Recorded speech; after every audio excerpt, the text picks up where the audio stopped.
안녕하세요. 박석재의 천문역사 TV 박석재입니다. 오늘은 개천혁명의 횃불 카테고리 21번째 시간입니다. 여러분은 저와 함께 제 저서 천손의 나라 대한민국을 같이 공부하고 계십니다. 지금 현재 1장 천손의 역사를 공부하고 있습니다. 천손의 역사 주제는 국호 대한민국을 외치며 웅원한 국사를 깨달아 개천을 기린다, 이렇게 정리될 수 있겠습니다. 오늘은 목차에서 두 번째 개천으로 시작한 대한민국에 대해서 말씀드리겠습니다. 지난 시간에는 우리가 환국에 대해서 공부했습니다. 하나 추가로 말씀드린다면은 일본의 이마니시 류라는 식민사학자가 우리 삼국유사에 나오는 석유 환국, 옛날에 환국이 있었다, 이 기절을 석유 환인으로 변조했습니다. 그 사실은 다 알고 계시죠? 어떻게 보면 참 이 친구 대단한 친구예요. 글자 한자 바꿔서 한 나라의 역사를 망쳐놓은 거죠. 왜? 옛날에 환국이 있었다, 이거는 나라가 있었다는 얘기고, 그거를 환인, 사람이 있었다. 사람이야 옛날에 당연히 있는 거죠. 그래서 이렇게 변조를 해서 우리 환국의 그 기록을 지우려고 시도했던 일이 잘 알려져 있습니다. 그래서 환국은 어쨌든 역사상 기록도 있습니다. 그 다음에 환국은 우리나라만의 그 시원이 아니라 유로아시아의 시원이다, 공유된 역사다, 그렇게 말씀드리겠습니다. 그리고 아주 훌륭했던 그 다큐멘터리가 있었어요. KBS에서 2014년에 김현기 PD가 만든 그 KBS 파노라마가 바로 그것입니다. 여기 보면은 이미 뭐 만 년 전 이전에 사람들이 벌써 동서로 오고 갔다. 여기 맨 왼쪽 위에 사진, 부산의 가덕도입니다. 가덕도 여기에서 백인들의 유골이 나왔다. 그 다음에 만 년 전에는 파메르구원이나 몽골이 따뜻했다, 몽골에는 장마가 있었다, 이런 놀라운 그 사실들을 보여준 다큐멘터리입니다. 환국을 왜 그 추운 파메르구원에다 세웠을까, 다 그런 생각을 하기 쉽잖아요. 다큐멘터리는 당시에는 거기가 따뜻했다, 그러니까 유목민의 천국이었던 것이죠. 놀라운 사실을 증명해 주고 있습니다. 여러분들 꼭 한번 보시기 바랍니다. 그 다음에 이제 우리 역사를 이제 정리해 보면, 환웅이 풍배구사 운사 세 신하와 3,000명의 천손을 거느리고 태백산 신단수 아래로 내려왔다. 여기서 태백산은 여러 가지 설이 있지만 지금 백두산이 물론 가장 유력합니다. 바로 이제 우리 민족이 이동한 그 제세 행랑의 이야기입니다. 호랑이 부족과 곰 부족 같은 지손은 환웅에게 천손이 되고 싶다고 간청한다. 그러니까 3,000명의 천손이 내려온 거죠. 그러니까 천손이 내려오니까 이제 호랑이 부족, 곰 부족 같은 이제 지손이 우리도 천손을 만들어 달라. 그것이 홍익입니다. 세상을 널리 이롭게 해달라. 우리 지손을 천손을 만들어 달라. 그래서 환웅이 수양을 요구하죠. 쑥마늘을 먹으면 수양을 해라. 그러니까 호랑이 부족이 포기한 거죠. 이것을 이제 식민사학자들이 곰 한 마리, 호랑이 한 마리로 바꾼 거죠. 그러니까 환단고기에는 웅, 호, 이족, 곰족, 호랑이족, 이족, 두 족속이 있었다, 이렇게 나오는 거를 삼국유사에는 일웅, 일호로 나오거든요. 그러니까 일웅, 일호를 곰 한 마리, 호랑이 한 마리로 바꾼 것이죠. 그래서 호랑이가 쑥과 마늘을 먹은 걸로 이제 바뀐 거죠, 신화가.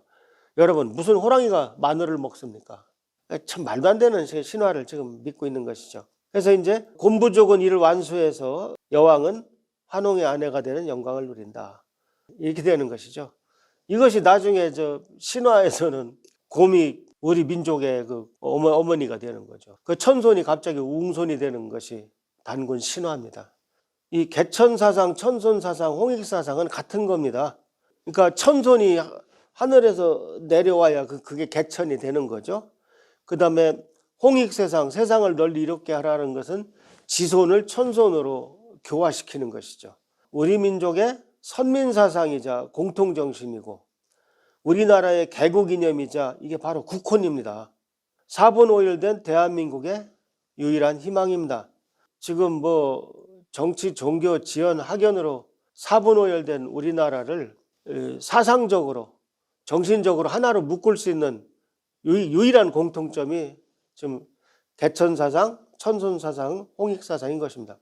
그래서 배달국의 역사를 돌이켜보면 여기 파미르 지역에 있던 곳에서 환웅천왕, 거발환 환웅이 3,000무리를 이끌고 이 먼 길을 이동한 거죠.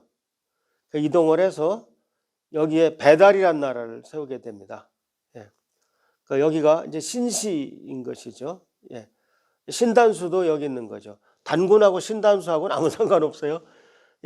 신단수가 있는 이 신시로 이동한 것이 거발환 첫 번째 환웅입니다. 중국도 역사가 비슷해요. 반고가 역시 여기 파미르를 출발해서 이쪽으로 오게 됩니다. 여기 사무이산에서 시작된 나라가 오늘날 중국의 시조가 됩니다. 그래서 일단 개천절이 지금 잘못 알려져 있습니다. 우리가 개천절이 되면 단군을 생각하잖아요. 한단고기 기록을 보면 개천 1565년 음력 10월 3일 왕검단군이 조선을 건국했다 이렇게 써 있습니다. 개천 1년이 아니에요. 개천 1565년이에요. 이 말은 왕검단군이 조선을 건국하기 1565년 전에 개천 1년이 있었다는 얘기입니다. 그러면 1565년 개적된 나라가 어떤 나라냐? 그게 배달나라입니다. 그래서 다시 한번 정리해드리면 BC 2333 왕검이라는 단군이 아사달에 조선을 세운 것이 개천이 아니라 BC 3897 거발환이라는 환웅이 신시의 배달을 세운 것이 개천이다. 이렇게 정리가 돼야 됩니다. 그러니까 개천절의 주인공은 단군이 아니라 환웅입니다. 그런데 오늘날 우리가 단군은 좀 그래도 어떤 옷을 입으시고 뭐 이렇게 좀 형체가 어느 정도 드러나 있잖아요. 뭐 검은 수염이 있고. 환웅은 전혀 모르잖아요. 환웅이 좀 푸대접 받는 경향이 있지 않나 이런 생각이 듭니다. 다시 한번 연표로 정리해드리면 서기로 BC 7197년에 환인환국이 건국됐어요. 그게 환기 1년이죠. 그리고 BC 3897년에 환웅배달이 건국됐습니다. 그러니까 그 환기 3301년이고 아울러 그것이 개천 1년이죠. 즉 환국이 문을 닫고 개천이 문을 연 것이 같은 해였던 것이죠. 환국은 3301년 동안 이어졌던 것이죠. 그 다음에 BC 2333에 단군조선이 건국되면서 배달이 문을 닫아요. 그래서 보시면 개천 1565년에 단군조선이 세워졌다고 나오는 거죠. 그것이 단기 1년이죠. 그러니까 단군조선이 세워진 게 단기 1년인 거죠. 그러니까 그거보다 1565년 전에 개천 1년은 배달이 세워진 것이죠. 그러니까 개천절의 주인공은 개천의 주인공은 개천 1년의 주인공은 배달이에요. 그러니까 개천절의 주인공은 환웅이에요. 단군이 아니고. 그 다음에 재미있는 거는 우리가 이제 갑자, 을축, 병인, 정묘에서 60갑자가 요거 아닙니까? 이게 전부 60개입니다. 그러니까 단군조선이 BC 2333 무진년에 세워졌어요. 그래서 BC 3893년이 무진년이 됩니다. 왜냐하면 3893에서 2333을 빼면 1560이 나오는데 1560은 60으로 나눠 떨어져요. 그래서 BC 3893이 무진년이에요. 무진년이니까 환웅배달이 건국된 BC 3897은 갑자년입니다. 3893이 무진년이니까 3894, 3895, 3896, 3897 BC 3897은 갑자년입니다. 단군조선은 몰라도 환웅배달은 갑자년에 세워졌어요. 어쩌면 이것이 60갑자 시작일지도 모릅니다. 근데 환인, 환국도 BC 7197이 갑자년이에요. 근데 제가 퀘스천 마크를 넣어놓은 것은 이때 60갑자가 있었느냐? 그건 모른다는 얘기죠. 환국 말기에는 분명히 있었습니다. 왜냐하면 그 반고가 내려올 때 거기 60갑자 얘기가 좀 나와요. 분명한 거는 환인, 환국, 환웅, 배달은 갑자년에 세워졌다는 사실을 알 수 있습니다. 그래서 다시 한번 우리 역사 서기전 국통맥을 정리하면 이거 전부 등간격입니다. 길이를 짐작하실 수 있게 등간격을 했는데 BC 7000은 제가 표시를 안 했어요. 환인, 환국은 훨씬 더 왼쪽으로 가야죠. 7197이니까 7197에서 3897까지가 BC 7197에 3897이 환국이었다. 그 다음 BC 3897에서 2333까지가 환웅 배달이었다. 그 다음 2333부터 238까지가 단군 조선이었다. 요거를 삼성조 시대라고 부른다. 현재 중국의 역사로 간주되고 있는 하상주 그 황하문명의 역사는 요때다. 단군 조선 때가 하상주가 있었고 배달 때는 사망호제가 있었다. 우리가 면적이 넓으니까 좀 이상하죠. 우리가 이렇게 그려본 적이 없죠. 항상 우리는 영토가 좁다고 생각하고. 근데 분명한 것은 한나라 이전까지는 우리가 대륙을 통치했습니다. 나중에 공부하시면 알지만 이게 다 동이족이죠. 적어도 주나라까지 통치한 그 민족이 다 동이족이었습니다. 그 유명한 당요, 우순, 하우, 상탕, 주문 모든 왕들이 동이족이었습니다.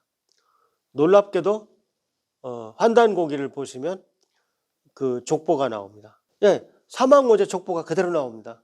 그래서 춘추전국 시대가 끝나고 통일했던 진시황이 진나라, 요진나라죠. 내가 시황제다. 나부터 시작이다.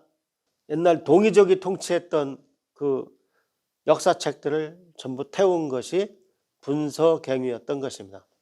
한나라는 한무제가 이제 대륙을 영토로 넓히면서 이제 중국이 대륙 시대를 맞이하게 됩니다. 그러니까 축구로 말하면 전반전은 우리가 대륙을 지배했고 후반전은 대륙을 내준 것입니다. 환웅 배달은 최초의 우리나라라고 할 수 있죠. 그래서 개천이란 거발한 환웅이 신시의 배달을 개국한 것이다. 천부인이란 환국의 장자국 상징이다. 그러니까 환국의 마지막 환인, 지의리 환인이 환웅을 보내면서 손에 꼭 쥐어준 게 있어요. 그것이 청동검, 청동방울, 거울로 알려진 천부인이라고 합니다. 그 다음에 또 천부인의 인자가 도장인자이기 때문에 천부와 인으로 해석하는 사람도 있습니다. 천부는 청동검, 방울, 거울이고 인은 도장이다, 옥도장이다. 그렇게 얘기하는 사람들이 있습니다. 아니 그 시대 무슨 도장이냐? 도장 나왔습니다. 홍산 문명에서 옥도장이 나왔습니다. 몽골의 그 남한기란 지역에서 나왔습니다. 예. 그 다음에 천부경이라는 민족의 우주론이 있었다. 81글자로 된 천부경이 있었다. 그 다음에 배달 시대의 영웅이 두 분이 계셨어요. 배달은 총 18명의 환웅이 계셨는데 그중에 5번째 환웅, 환웅 조남이 태우의입니다. 제가 어디 글 보낼 때 태우의, 환웅의 하면 교열하는 사람이 의자를 하나 빼요. 의가 2번 들어간 줄 알고. 그게 아니라 그 환웅의 그 조남이 태우의입니다. 태우의 환웅의 막내 아들이 바로 태우복희입니다. 태극기를 만든 태우복희. 14번째 환웅 자신이 자오지 환웅이 바로 치우천자입니다. 그래서 치우천자는 환웅 자신이다. 그래서 환단고기를 부정하면 배달이란 나라가 없어집니다. 그럼 배달을 부정하면 그럼 태우복희는 중국 사람이 되고 치우천자는 중국 도깨비가 돼요. 그럼 우리 태극기는 중국제가 되고 붉은 악마는 중국 응원단이 됩니다. 빨리 정리해 드릴까요? 태우복희는 환웅의 막내 아들이다. 치우천자는 환웅 자신이다. 태우복희는 태극기를 만들었다. 치우천자는 바로 붉은 악마의 상징입니다. 그래서 환단고기가 엉터리책이라면 우리는 배달 역사가 엉터리가 됩니다. 그럼 배달 역사가 없으면 우리 태극기는 중국제가 되고 붉은 악마는 중국 응원단이 되는 것입니다. 명쾌하죠? 이 말이 됩니까 이게? 네, 환단고기는 진서인 것입니다. 홍산 문명은 환웅 배달의 유적입니다. 그 시대에 딱 그 시기에 맞는 그 유물인 것입니다. 그래서 여기 환단고기 우화량 유적지를 보면 여기 가운데 둥근 돌을 그냥 둥글게 모아놓은 것이 있어요. 다른 거는 뭐 총 뭐 이런 건데 뭐 무덤 이런 건데 이건 뭘까요? 천단입니다. 그 둥근 천단 위에서 하늘에 기도를 드리는 것이 우리 천손 민족의 문화적 특성입니다. 마치 뭐 석기 시대, 청동기 시대처럼 이런 옥기 시대라고 해도 좋을 만큼 이렇게 옥들이 많았습니다. 그래서 정말 옥문화가 굉장히 발전했다. 여기 보면은 이 시체 위에 머리 윗부분에도 큰 옥이 있죠. 그게 뭘까요? 상투. 상투를 이렇게 죄는 그 옥고라고 하죠. 예. 상투는 원래 상두입니다. 두가 북두칠성을 말하죠. 천소는 뭔가 하늘에 통하는 안테나가 있어야 될 거 아니에요. 그게 전부 다 하나씩 꽂고 다니는 게 상투예요. 그러니까 잘 생각해 보세요. 우리나라 상투만 똑바로 하늘 향해 있습니다. 중국이나 일본 상투는 전부 뭐 한 옆에가 있거나 늘어져 있거나 뭐 이런 형태로 돼요. 우리 동이족 그 상투만 이렇게 똑바로 이렇게 하늘 향해 이렇게 올라가 있습니다. 지위가 높으면 그 상투가 더 컸나 봐요. 그래서 여기 보시면 옥이 상당히 크다는 걸 알 수 있어요. 그래서 예를 들어 환단고기 홍보물 같은 걸 봐도 이렇게 옥이 많죠. 여기 보시면 여기 도장이 있어요. 도장 찍은 것도 있네. 예, 옥도장이 무려 6,000년 전에 있었습니다. 그 다음에 눈은 옥이고 나머지는 이제 진흙인데 옥은 이렇게 중요했고 이게 여신입니다. 이렇게 무섭게 생긴 여자가 어디 있냐? 여기 있지 않습니까? 이 여자가 확실하죠? 예. 근데 벌써 이때 5, 6천 년 전에 가부좌 틀고 수행을 했어요. 수행을 했다니까요. 그러니까 옛날에 문화가 지금보다 못할 리가 없습니다. 지금 우리가 수행을 안 하는 저 같은 사람보다는 더 나은 거죠. 그 다음에 옥 누에가 나왔어요. 이게 누에입니다. 예. 옥누에가 왜 나왔을까요? 그 시대에 비단 입었다는 증거입니다. 비단 옷을 입었다는 증거입니다. 놀라운 일이죠. 그 다음에 태어복희와 치우천자는 환웅 배달의 영웅이다.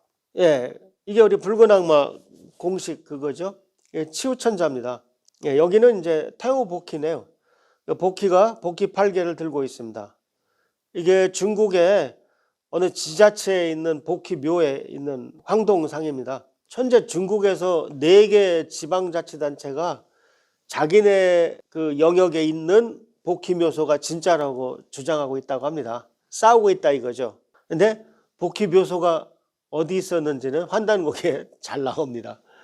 네, 궁금하시면 찾아보세요. 오른쪽은 복희, 오른쪽이 복희고 왼쪽이 여동생 여와입니다. 여와. 여동생 여와와 함께 복희가 천지창조라고 있습니다.